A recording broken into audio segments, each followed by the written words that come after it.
Bienvenidos al estudio de la Palabra de Dios. En esta oportunidad, nuevamente estamos aquí para poder seguir estudiando la Palabra de Dios.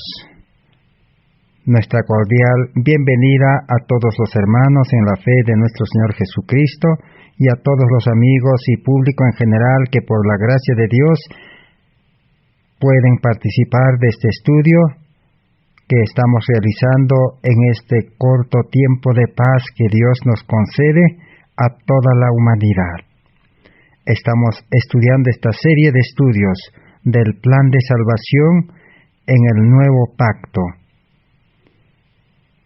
En otras palabras también, este mensaje de salvación para este tiempo ha sido dado con el nombre de el mensaje precioso de justificación por la fe.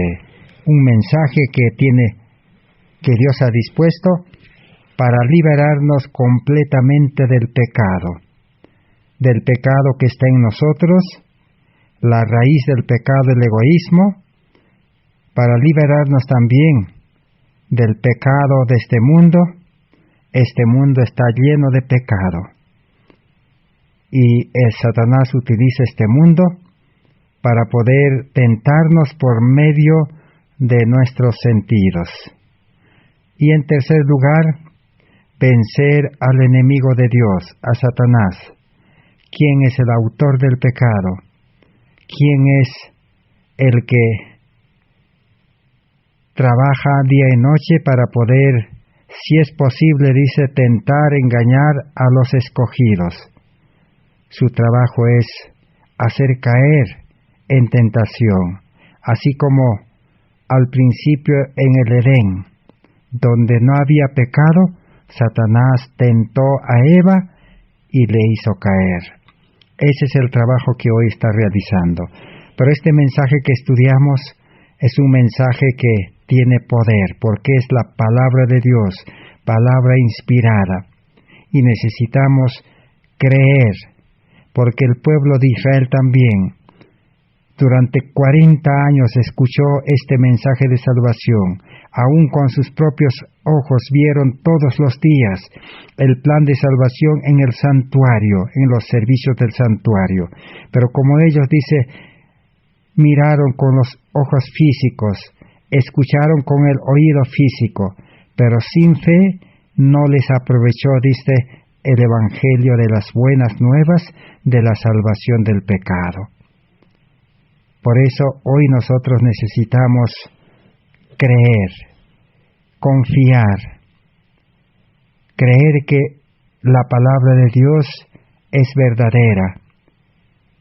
Es el único camino para poder salir de los males de este mundo.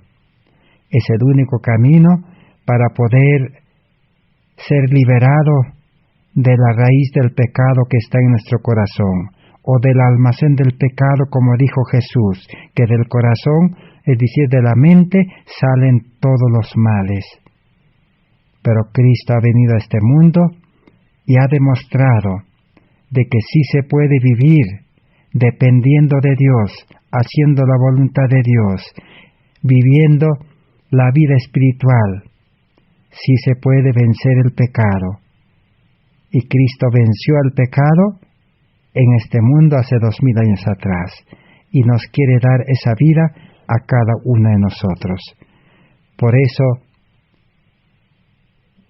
nos crea la necesidad de seguir estudiando hasta comprender este evangelio de salvación, para que cada uno de nosotros tomemos una decisión definitiva de que es bueno, es mejor,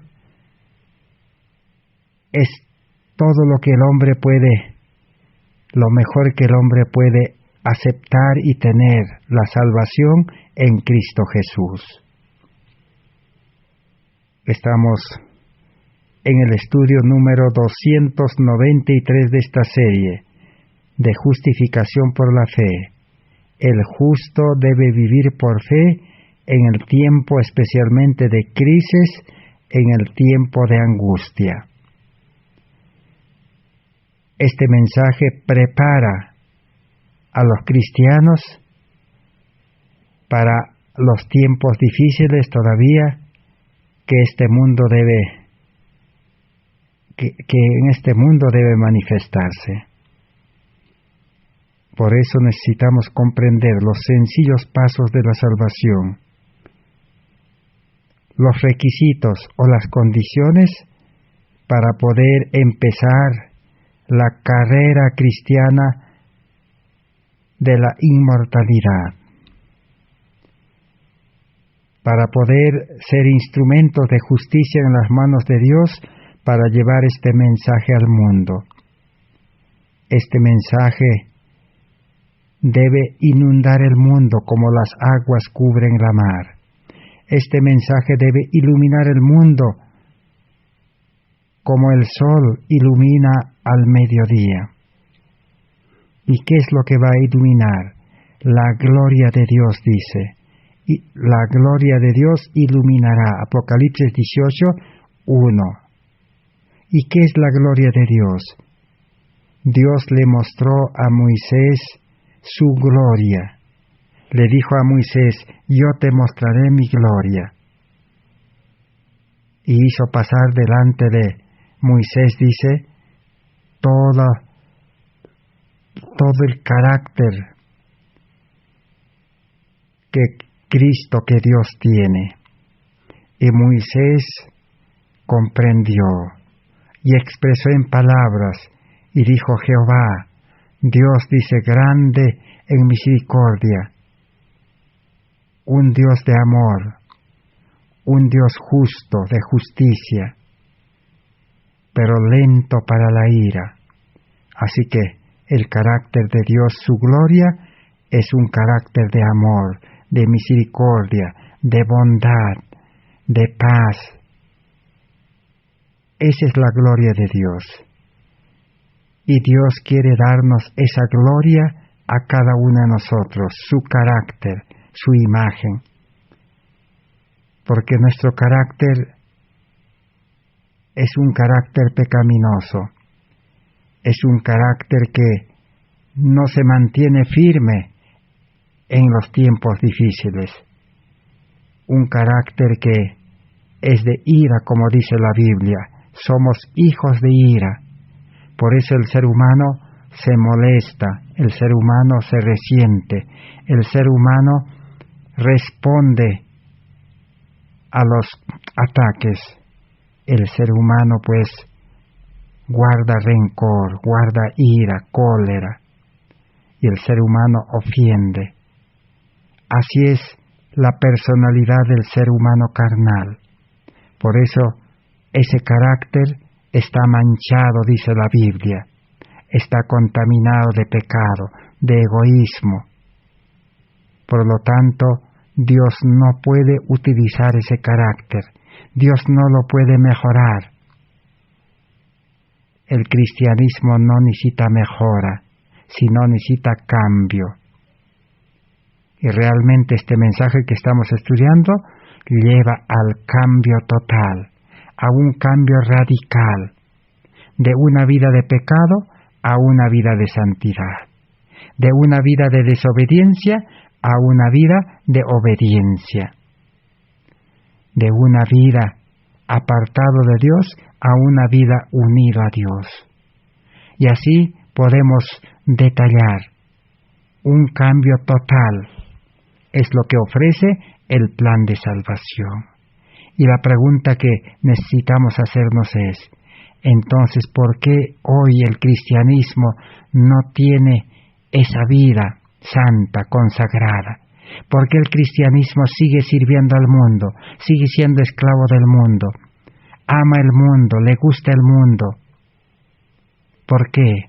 Es porque no conoce el plan de salvación en una forma completa. Solamente conoce algunas cosas o solo conoce superficialmente. Porque para conocer el plan de salvación hay que estudiar la Biblia día y noche. Hay que estudiar, dice la Biblia, como una ciencia, ¿Cómo estudian los estudiosos? Por ejemplo, uno que estudia medicina, uno que estudia derecho, estudian 5, 8, 10 años, día y noche, estudian hasta dominar. Así la Biblia debe estudiarse para comprender realmente el plan de salvación.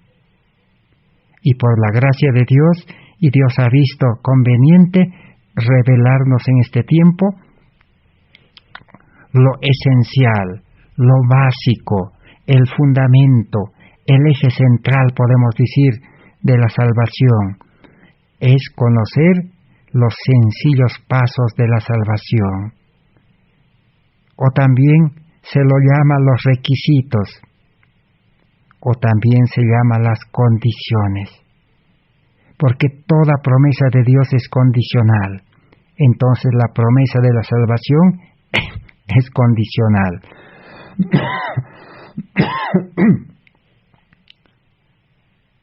Entonces vamos a seguir estudiando. Hasta aquí hemos estudiado 10 pasos sencillos, 10 condiciones fáciles que el ser humano pecador puede, por la gracia de Dios, comprender y llenar estos requisitos. Recordemos esos 10 requisitos que hemos estudiado hasta aquí, y nos faltan todavía 2. Son 12 que hemos dividido estos requisitos por motivo de estudio. El primer paso era el llamamiento. El segundo es conocer profundamente, ampliamente las leyes de Dios y la palabra de Dios. El tercero era la fe, una fe viva, una fe activa, una fe poderosa que pueda obrar, producir obras, donde el ser humano no tenga que aumentar. El cuarto paso es humillación. Dios habita, dice, con los humildes de espíritu. Quinto paso, el arrepentimiento verdadero, genuino, que produce un cambio total en la vida. El sexto paso hemos estudiado, quebrantamiento de vida. Reconocer nuestra verdadera condición, que somos pobres, miserables, ciegos, desnudos, desventurados, desgraciados. Reconocimiento de todo corazón. Y el séptimo era renunciar a esa vida. Si reconocemos nuestra verdadera condición, entonces nuestra vida no vale, no sirve. Somos tan siervos inútiles para poder vivir la vida cristiana. Necesitamos renunciar a esa vida para que Cristo nos pueda dar una nueva vida. Necesitamos quitarnos, dice, nuestro vestido pecaminoso, es decir, nuestro carácter. Nuestro carácter, nuestra personalidad, nuestra conducta no vale. Hay que desechar y entregarlo a Cristo para que Cristo nos dé su carácter, su justicia. Por eso hemos estudiado la renuncia. Y el siguiente paso, el octavo, es la confesión. Y el noveno paso, aceptar a Cristo como nuestro Salvador personal. Por fe, aceptar a Cristo. Es decir, por fe debemos ver al invisible y estar con Él todos los días, para que Él nos dirija nuestra vida, nos gobierne, nos sostenga, nos enseñe y nos santifique por completo y nos lleve a la producción de los frutos del Espíritu. Por eso necesitamos a Cristo, aceptar a Cristo. Y ahora estamos en el 10º paso. El 10º paso es renuncia a la voluntad y entrega de nuestra voluntad. La voluntad es como el timón es el eje central de nuestra vida. La voluntad, dice, maneja nuestra vida. Pero si renunciamos y entregamos nuestra voluntad, eso implica entregar nuestra vida total, cuerpo, alma y espíritu. Entrega de corazón, entrega de mente, porque la voluntad está en la mente. La voluntad es una de las cuatro facultades. Entregar a Dios, para que Él pueda darnos una mente nueva, una vida nueva, y una voluntad que haya despertado, y una voluntad santificada. Pero no solamente es entregar nuestra voluntad, nuestro corazón, nuestra mente, también debemos entregar todo lo que tenemos en este mundo, todo lo que nuestra vida egoísta ha obtenido en este mundo, todo lo que ha acumulado, todas las pertenencias, todas las ganancias o riquezas de maldad, como dice San Lucas capítulo 16. Todo eso, dice, debemos entregarlo a Cristo. Porque en Mateo 5 o en Mateos 11, 28 al 30, que dice: venid a mí todos los trabajados y cargados, yo os haré descansar.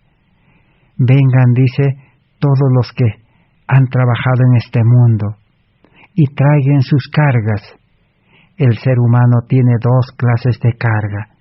La mayor carga es nuestro yo egoísta, nuestra mente carnal, el que nos lleva al pecado. Debemos llevar esa carga, porque manejar nuestra vida es difícil. Aunque nos eduquemos, no vamos a poder manejarnos nosotros mismos, no vamos a poder frenarnos, no vamos a poder evitar de caer en el pecado, y no vamos a poder obedecer la ley perfectamente, no vamos a poder cumplir las órdenes de la palabra de Dios. Imposible. El ser humano no puede, por eso necesita entregarlo a Cristo, porque Cristo es creador, y Cristo nos va a dar una mente nueva, una vida nueva. Pero esa vida nueva espiritual, su mente se concentrará en las cosas de arriba, su corazón estará en las cosas de arriba de Dios, y su vida se consagrará a servir a Dios en su viña, a realizar el trabajo de Cristo, obra médico-misionera, predicar, enseñar y sanar enfermos por medio del poder y la gracia de Dios. Entonces, eso implica entregar nuestra voluntad y comenzar a aprender a hacer la voluntad de Dios. Hoy para continuar estudiando o para seguir estudiando, vamos a leer en la Biblia dónde están esas cuatro facultades. Por lo menos necesitamos saber si la Biblia realmente nos enseña esta gran verdad, cómo funciona la mente con las cuatro facultades: la imaginación, la razón con el juicio, la conciencia y la voluntad.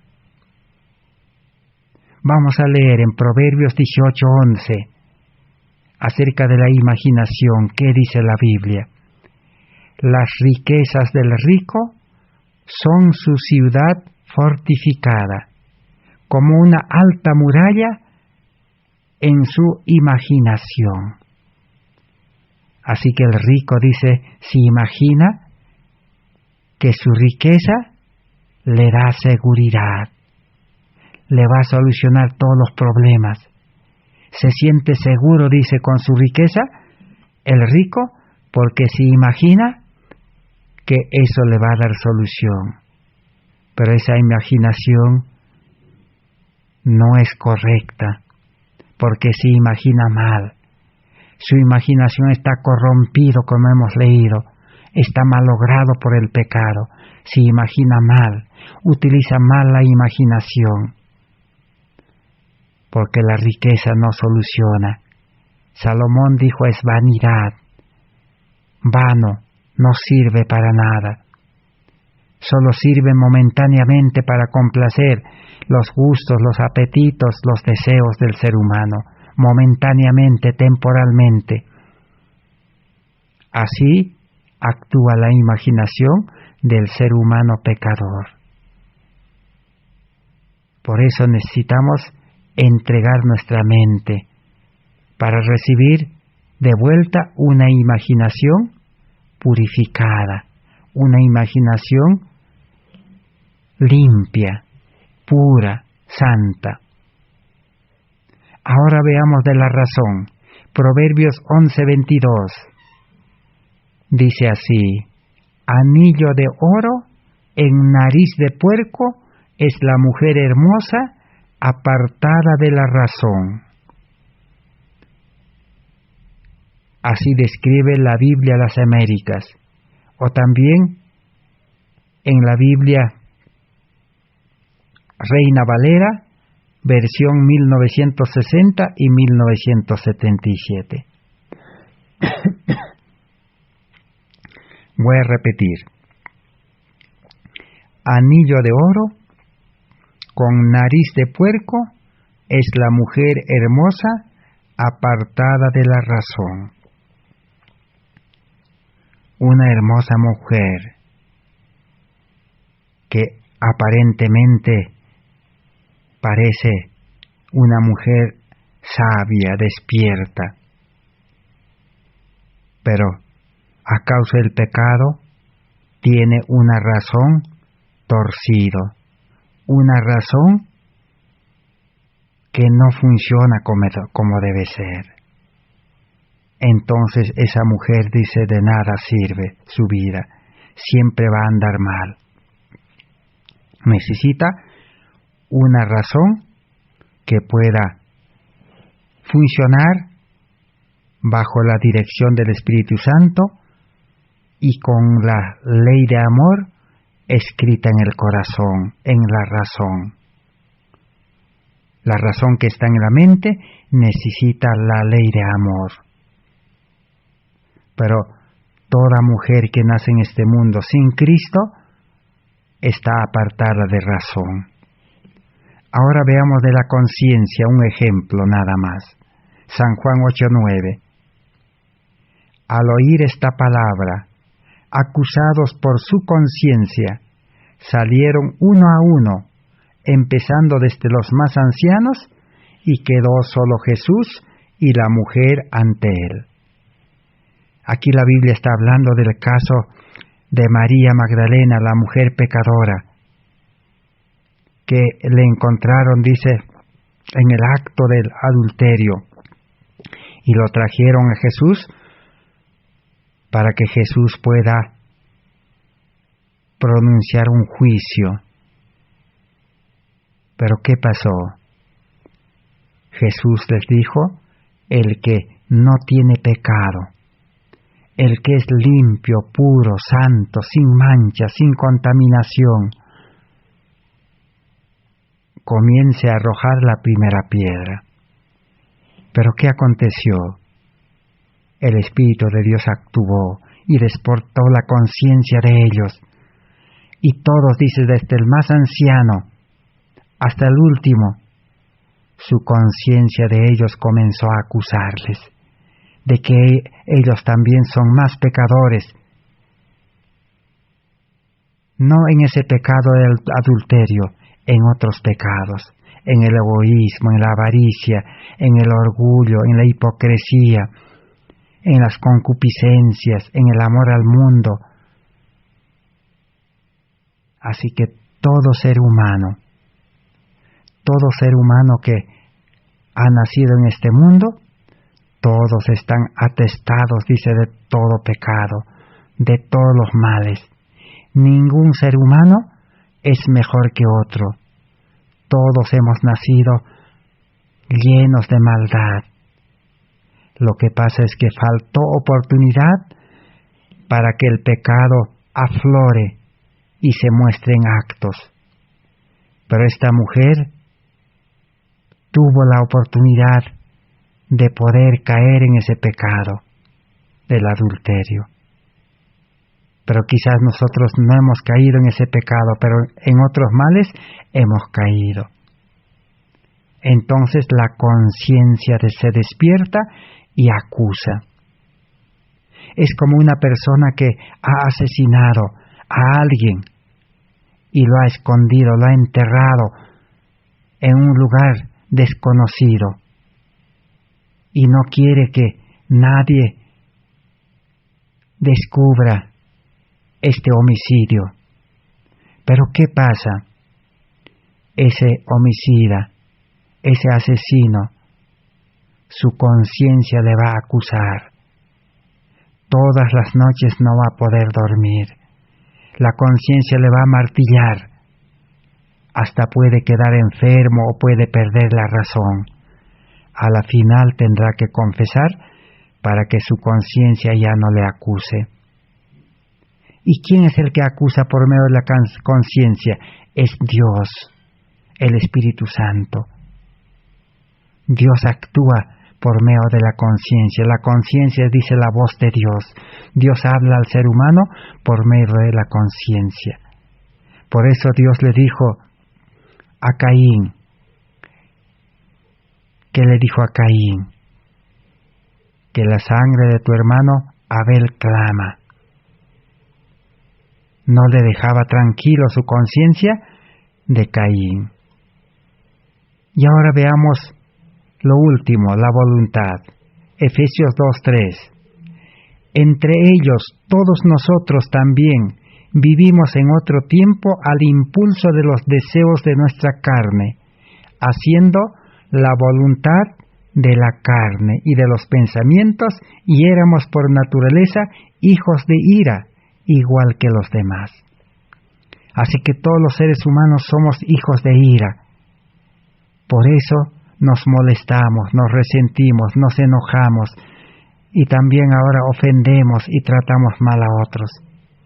Porque todos, sin excepción, sin diferencia, solo que algunos se controlan, o quizás la educación hasta cierto modo le ha enseñado a controlarse, pero va a llegar un momento difícil que va a explosionar. Pero el ser humano carnal, dice, hace su voluntad.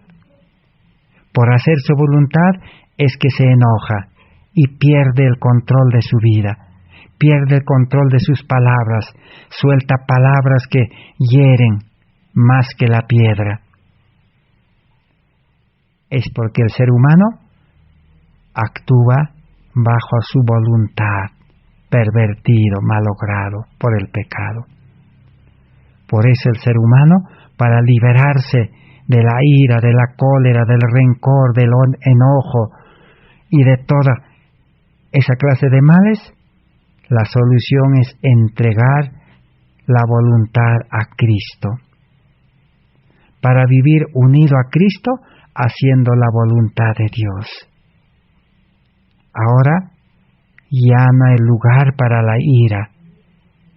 Y además también el hombre carnal, que es hijo de ira, debe morir cada día. Esa es la solución. Y por último vamos a leer en San Juan 9:31. Algo que necesitamos saber. Sabemos, dice, que Dios no oye a los pecadores, pero si alguno venera a Dios y hace su voluntad, a éste oye. Así que Dios no oye a los pecadores. ¿Y quiénes son los pecadores? Los pecadores son todos los seres humanos que han nacido en este mundo y viven en este mundo.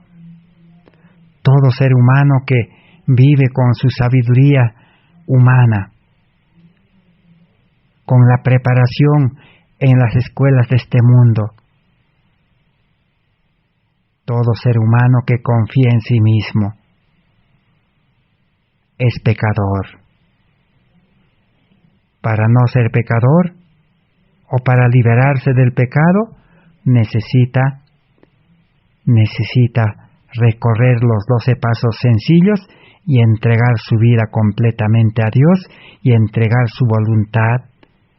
Y el que entregó su voluntad y vive sin hacer su propia voluntad, a estos dice Dios, oye.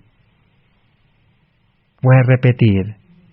Interesante esta promesa que es condicional. Sabemos que Dios no oye a los pecadores, pero si alguno venera a Dios y hace su voluntad, a éste oye. El que tiene vida espiritual, que entregó su voluntad y nunca hace su voluntad, siempre consulta a Dios, entonces son hijos de Dios. A este dice Dios, oye. Mientras uno no ha entregado su voluntad, su mente, su vida entera y todo lo que tiene, todavía no es hijo de Dios. Y Dios dice, no puede escuchar sus oraciones. Ahora la pregunta es, ¿por qué Dios no puede escuchar sus oraciones? Todo tiene razón. No es aceptar a ciegas la palabra de Dios. Todo tiene su razón. Si el creyente no tiene verdadera conversión, no ha nacido a vida nueva con el carácter de amor de Cristo, no vive la vida espiritual y no ha entregado su voluntad, pero si ha entregado su voluntad, entonces es hijo de Dios. Pero si no ha entregado su voluntad, entonces no hay nuevo nacimiento, no hay vida espiritual. Y si este supuesto creyente ora a Dios y por decir pide que Dios le revele profecías, que le revele de salud, que le dé bendiciones para poder desarrollar su talento, su habilidad, qué sé yo, cualquier cosa que pida, Dios no le puede dar, porque este creyente hace su voluntad. Todas las gracias, riquezas que Dios le da, lo utilizaría a su manera, para sí mismo, y utilizaría mal, porque no ha entregado su voluntad. Por eso es que Dios no oye. No es que Dios no quiera conceder a los seres humanos riquezas espirituales y todo. Por eso, aún a los enfermos, como hemos estudiado ya muchas veces, Dios no puede sanar a los enfermos. ¿Por qué? Porque los enfermos no hacen la voluntad de Dios. Porque si realmente ese ser humano que está enfermo hubiera hecho la voluntad de Dios, no se hubiera enfermado. Porque el Espíritu Santo dirige en forma recta, en forma sana. Para Dios no hay fracaso, para Dios no hay ninguna cosa mala, Dios no tolera el mal. Si ese creyente hubiera sido dirigido por el Espíritu Santo su vida, hubiera vivido en la voluntad de Dios, no se hubiera enfermado, ni la enfermedad le podría contagiar, porque Dios imparte fuerza, Dios imparte todo.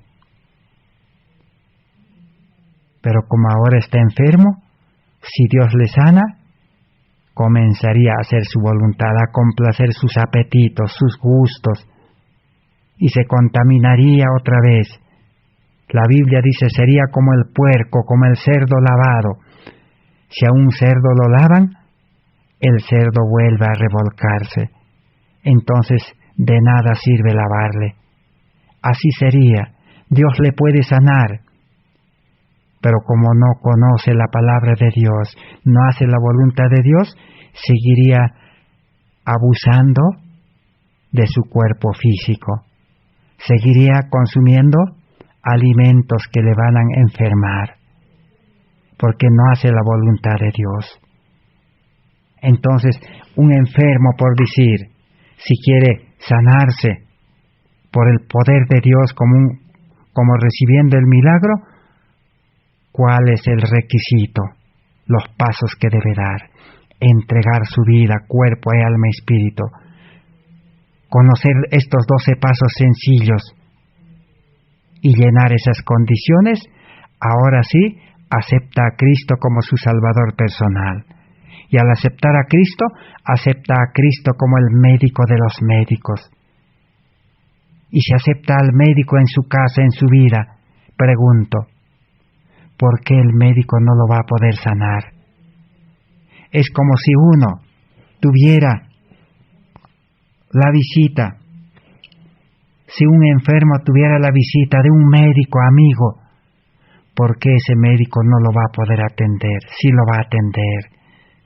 Va a hacer lo más que pueda por ese enfermo porque es su amigo, está de visita y está con el enfermo. Y lo hará de gracia, quién sabe. Si un ser humano, si siendo malos, ustedes saben dar buenas dádivas, dice, ¿por qué Jesús, si tú, amigo, si tu hermano, si yo he aceptado a Cristo como el médico de los médicos en mi vida, ¿por qué Él no me va a enseñar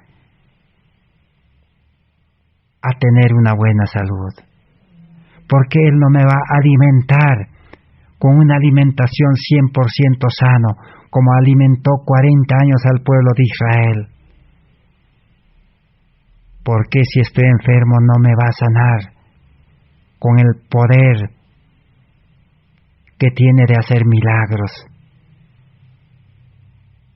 Porque Jesús a los que sanaba, que decía, vete, no peques más. No vaya a ser que te venga cosa peor. ¿Y cómo se puede vivir sin pecar, sin desobedecer, sin transgredir las leyes de la salud y de las leyes espirituales? El que tiene a Cristo, dice, el que tiene el Espíritu Santo, tiene la seguridad de vivir una vida sin caer en tentación, sin pecar, para que nunca más se enferme, ni físicamente, ni mentalmente, ni pierda la vida espiritual. Ese es el Evangelio de la buena noticia que necesitamos, y ese es el Evangelio de la buena noticia, una noticia nueva que el mundo necesita escuchar y necesita aceptar a Cristo, en estos términos sencillos. Ahora vamos a leer en maravillosa gracia de Dios, página 202. Sigamos estudiando. Debemos resistir y vencer la inclinación y obedecer la voz de la conciencia sin discusiones ni transigencias. Si el Espíritu Santo, si nuestra conciencia nos dice, no hagas esto o haz aquello, este es el camino, no es el camino, esto no es bueno, esto es malo, esto es bueno, sin discusiones y transigencias, debemos aceptar y seguir y someter a nuestra voluntad, y nuestra voluntad debe someterse a la voluntad de Dios. No sea que cesen tus advertencias y la voluntad y el impulso tomen las riendas. La palabra de Dios llega a nosotros, los que no hemos resistido a su espíritu mediante la decisión de no oír ni obedecer. Esta voz se escucha en advertencias, consejos, reprensiones. Es el mensaje de Dios para iluminar a su pueblo. Si esperamos llamamientos más estentóreos o mejores oportunidades, la luz puede ser retirada y quedaremos en tinieblas para siempre.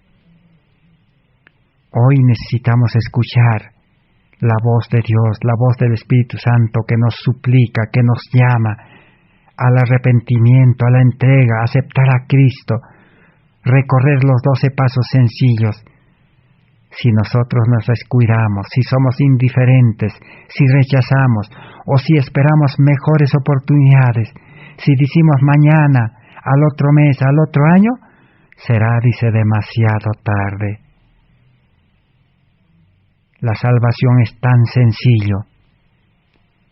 Creer que Dios es poderoso para salvarnos y entregar nuestra vida sin condiciones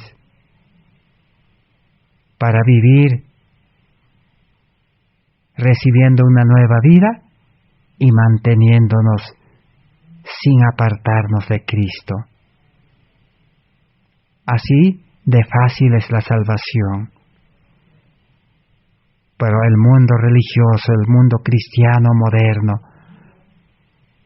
lo ha convertido en difícil la solución. Ha invertido el Evangelio. Un Evangelio, dice, pervertido, dice Pablo en Gálatas capítulo 1. Por eso no funciona. O sea que los que predican la palabra de Dios, primero lo han puesto la obediencia, el cumplimiento, las obras, el predicar la palabra de Dios, a hacer prosélito, como los judíos, como los fariseos. Recorrían tierra y mar, dice, para hacer prosélito, para ganar conversos para sus sectas. Hoy también la religión así se ha pervertido. Solo en una forma superficial, en una forma muy simple, adaptado al pecador, hacen el llamamiento y dice, debes entregar tu vida, acepta a Cristo y te bautizamos.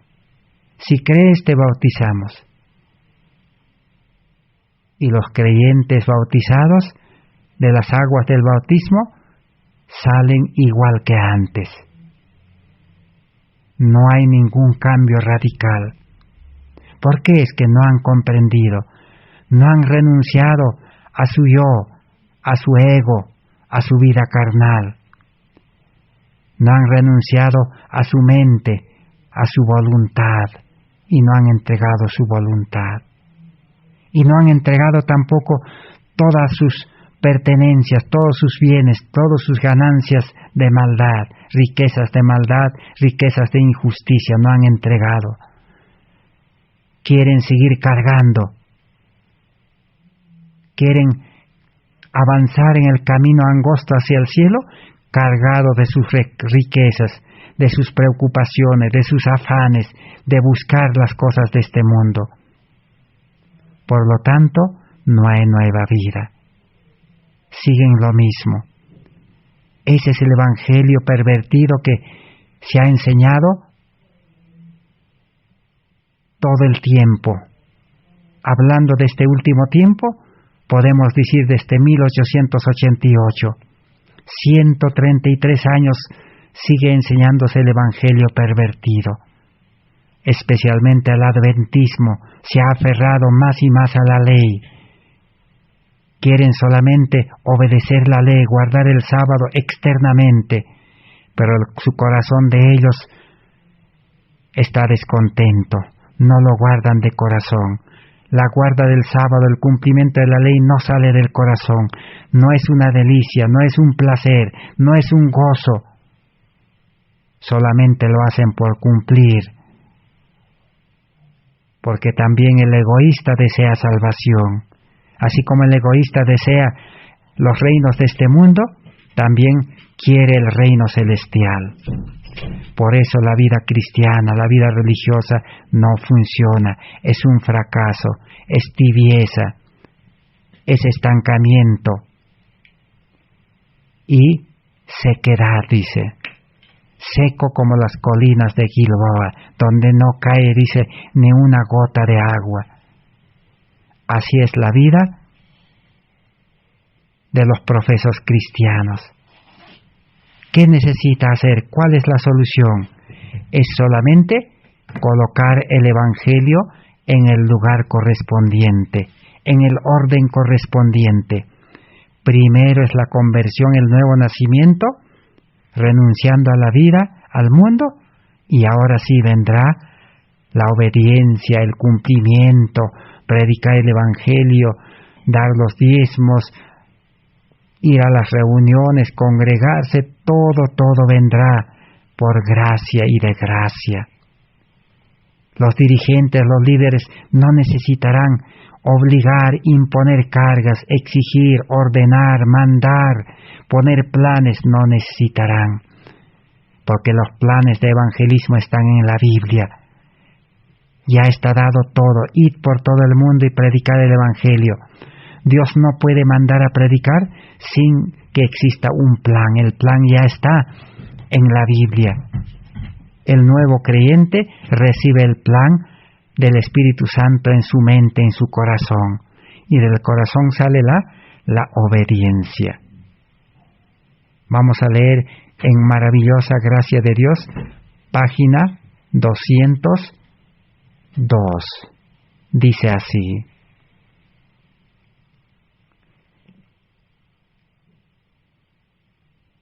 bueno, ya hemos leído, disculpen hermanos. Vamos a leer ahora en Cristo Triunfante, página 137. Dice así: Cristo Triunfante, 137. Acudamos a Él, es decir, a Jesús, para recibir las órdenes, a fin de conocer el poder y la fortaleza de la verdadera vida de devoción. Hemos de escondernos en Jesús, dedicándonos a Él sin reservas. ¿De quién debemos recibir órdenes? De Cristo, si es que Él mora en nuestro corazón. Pero si Cristo no mora en nuestro corazón, si no hemos nacido a vida nueva, si no tenemos el Espíritu Santo, entonces Jesús, el Espíritu Santo, no nos puede ordenar nuestra vida. Por eso es que en las iglesias los líderes, los pastores, los misioneros y los dirigentes dan órdenes, dan mandatos, ponen planes, manejan a la iglesia, manejan a los creyentes. ¿Por qué? Porque no tienen a Cristo. Ese es el problema. No están verdaderamente convertidos. No han pasado por el bautismo del Espíritu. Solo por formalidad han pasado por el bautismo de agua. Entonces también ellos tienen razón de dar órdenes, de poner cargas, de poner yugos, como dice la Biblia. Porque de lo contrario, los feligreses también vivirían una vida desordenada, una vida llena de pecado en la iglesia. Entonces, en cierto modo, humanamente hay razón, pero no hay verdadera razón. El verdadero líder humano debe llevar a Cristo, así como Moisés. Moisés solamente era un medio que Dios utilizó, un instrumento en las manos de Dios. Ahora sí, Maravillosa Gracia de Dios, 195. Su Espíritu habla al corazón. Las circunstancias pueden separarnos de nuestros amigos. El amplio e inquieto océano puede agitarse entre nosotros y ellos.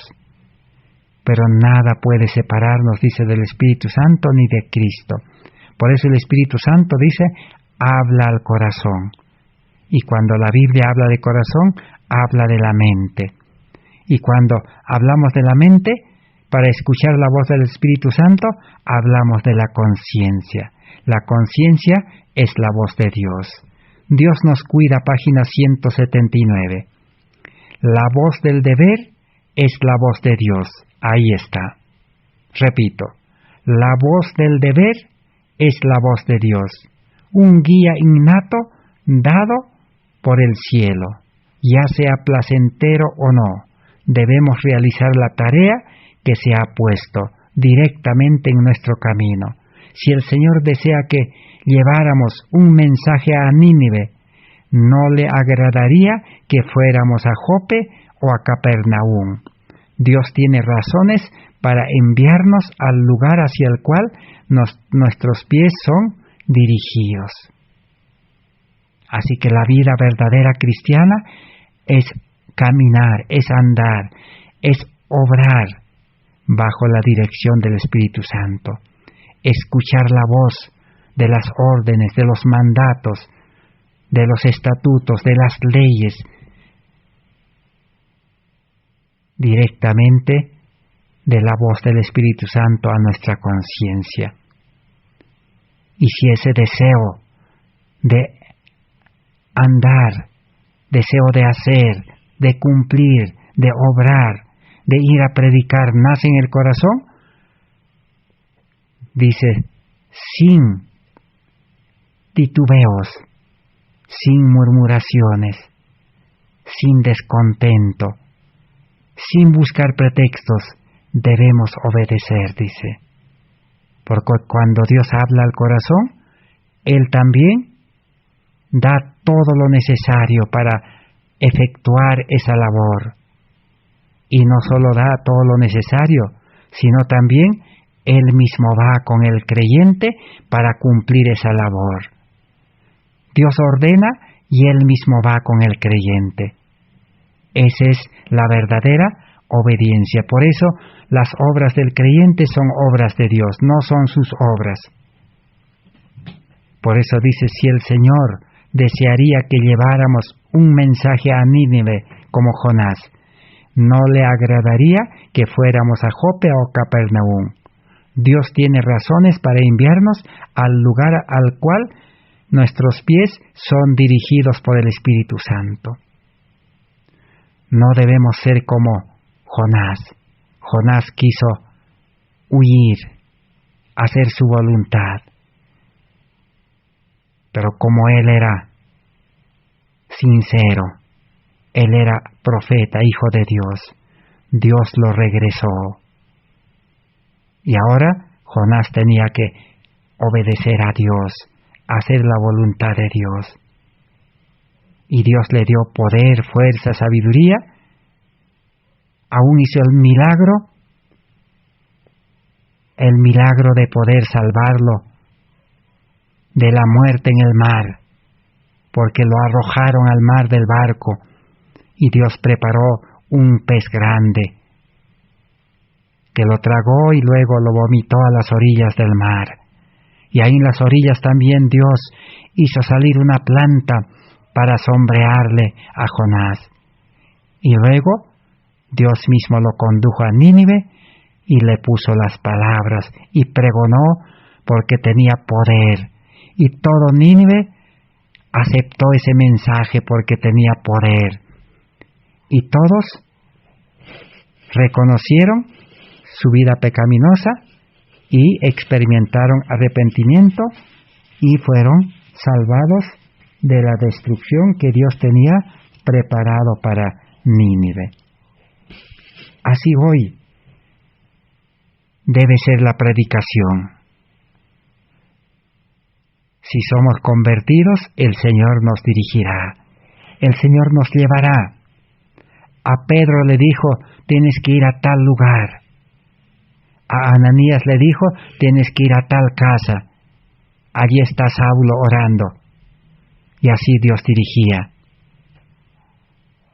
También cuando el eunuco estaba regresando de Jerusalén de adorar a Dios y no comprendía la palabra de Dios, también a uno de sus siervos Dios le dijo, anda, y lo transportó y lo dejó cerca del carruaje del eunuco para que se acerque y le enseñe y le bautice también. La predicación del Evangelio entonces es bajo la dirección del Espíritu Santo. Si tu hermano, si yo, cualquiera de nosotros, si Dios pone el deseo, si nos habla a nuestra conciencia, a nuestro corazón, entonces necesitamos obedecer, porque Él nos va a dar toda la habilidad, toda la preparación, toda la fuerza, toda la sabiduría, todo el poder, aún recursos, aún alimento, ropa, todo nos dará y Él mismo irá con nosotros para derribar los obstáculos, los impedimentos, todo lo que los seres humanos se opongan. Cristo allanará el camino y así nos llevará. Pero cuando los creyentes profesos salen sin tener vida espiritual, sin tener el Espíritu Santo, sin tener el carácter de Cristo, sin tener la certeza de que Dios es el que le llama y anda con Él, en vano, dice, predican. Su prédica no será permanente, será momentáneo, y se cansará, fracasará, le cerrarán la puerta, le prohibirán predicar. Así como hoy es prohibido reunirse en iglesias, hoy es prohibido predicar en la calle, hoy es prohibido visitar enfermos. En este tiempo está prohibido reunirse en estadios, en coliseos, en templos. Pero para un verdadero cristiano, si Dios quiere que se predique allí, Cristo puede allanar los obstáculos, puede derribar los obstáculos. Puede decir a este monte, pásate allá. Puede dar órdenes a los gobiernos terrenales, a los poderes de este mundo, para que su evangelio sea predicado por sus siervos humildes. Humildes no quiere decir que son pobres mentalmente en educación, en preparación, o son pobres en bienes de este mundo, no. Humilde es aquel que reconoce su condición de que humanamente no puede predicar el Evangelio y entrega su vida para que ahora Dios le haga poderoso, para que Dios le dé su mente, su sabiduría. Vamos a leer en este libro Alza tus ojos, página 106. ¿Qué podemos aprender de estos últimos libros que vamos a leer? Dice, mi hermano debe buscar al Señor a fin de conocer cuál es su deber.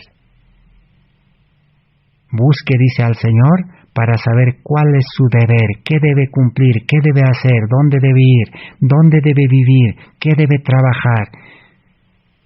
Busque al Señor, dice, no busque a los hombres. Maldito el varón que confía en el hombre, dice la Biblia. En Lugares Celestiales, página 260.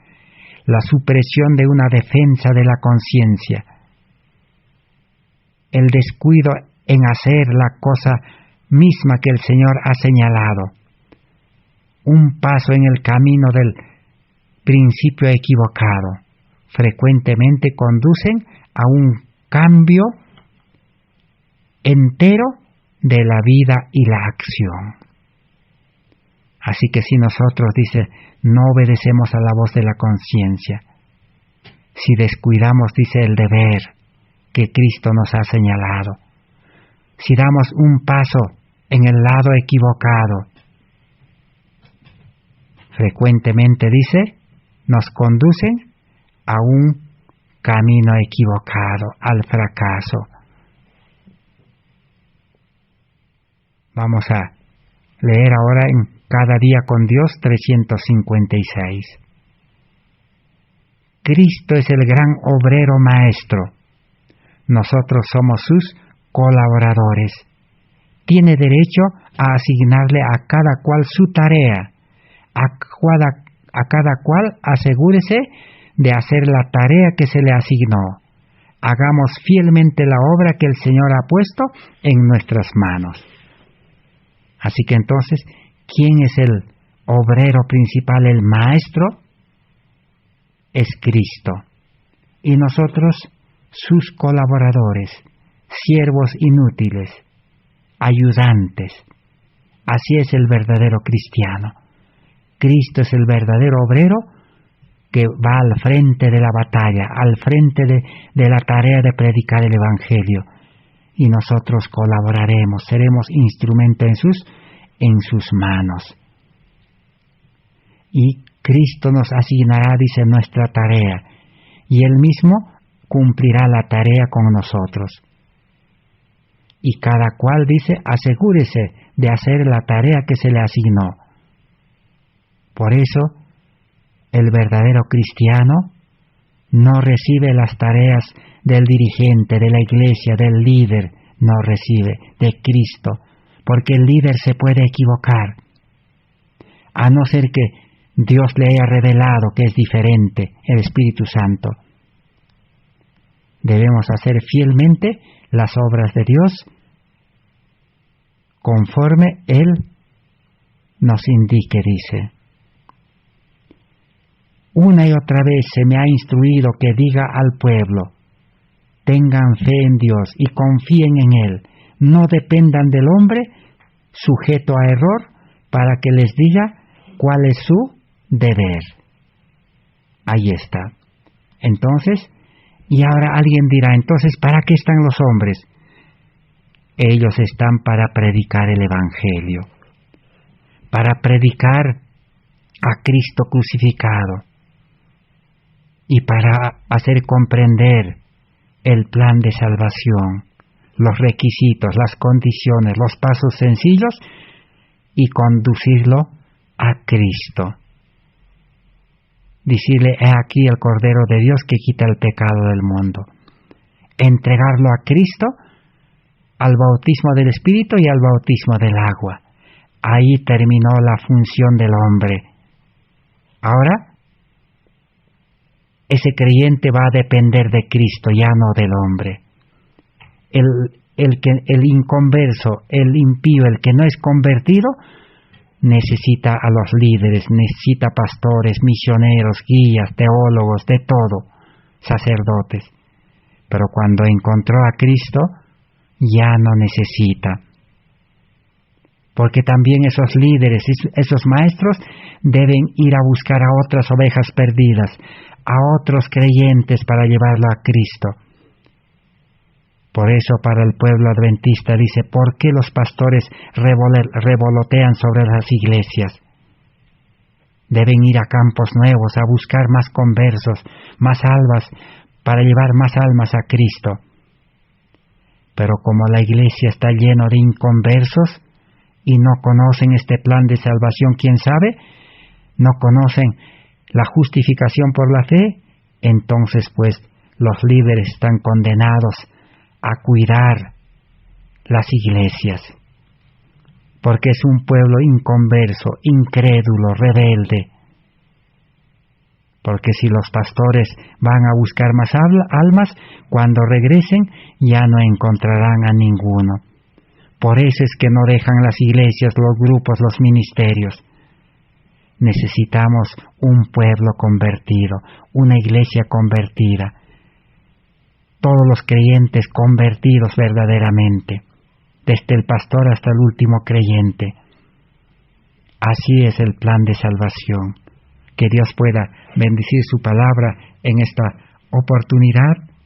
Este estudio sea de gran bendición para todos los que hemos estudiado, para que nuestra fe pueda fortalecerse, pueda crecer, para que llegado el momento podamos ir tomando decisiones de realmente renunciar a nuestra vida personal, a la vida del mundo, a todas las cosas de este mundo, y empezar una vida nueva, una vida de reposo, una vida de paz, una vida de gozo, de alegría, una vida de amor, una vida donde enfrentar los males de este mundo será fácil con el Maestro de los Maestros y con el Salvador Jesucristo.